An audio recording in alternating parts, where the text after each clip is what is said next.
അകത്ത് കയറിയിട്ട് വെട്ടിക്കൊല്ലുക. തൻ്റെ ഭർത്താവിനെ കണ്ണിന്റെ മുമ്പിലിട്ട് വെട്ടി നുറുക്കുമ്പോ നായില എന്ന് പറയുന്ന ഭാര്യ പെണ്ണ ചാടി എഴുന്നേറ്റു. വെപ്രാളത്തില് തൻ്റെ ഭർത്താവിനെ കൊല്ലുന്നത് കണ്ടപ്പോൾ നിലവിളിച്ചുകൊണ്ട് ചാടി എഴുന്നേറ്റപ്പോൾ തലയിലിട്ടിരുന്ന തുണി ഒന്ന് പുറകിലേക്ക് മാറി. തലയിലിട്ടിരുന്ന തുണി ഒന്ന് പുറകിലേക്ക് മാറി. ഒരൽപ്പം മുടി മുമ്പോട്ട് വീണു. ഒരൽപ്പം മുടി മുമ്പോട്ട് വീണു. ഉസ്മാൻ റളിയല്ലാഹു തആല അൻഹു അത് കണ്ടു. നിലവിളിച്ചുകൊണ്ട് നിൽക്കുന്ന ഭാര്യയോട് പറഞ്ഞു, നായില, എന്റെ കാര്യം വിട്ടേരെ. ഇവരെന്നെ എന്ത് ചെയ്താലും എനിക്ക് പേടിയില്ല. എന്റെ കാര്യം നീ വിടും. എന്റെ പേടി എന്താ?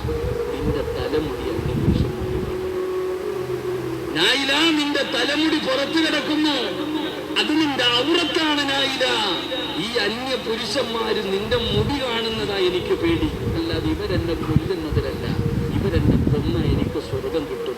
നിന്റെ ഔറത്തിവന്മാര് കണ്ടാൽ ഞാൻ അല്ലാഹുവോട് കണക്ക് പറയണമെന്ന് മഹാനായ സയ്യിദുനാ ഉസ്മാൻ ഇബ്നു അഫ്ഫാൻ റളിയല്ലാഹു തആല അൻഹു.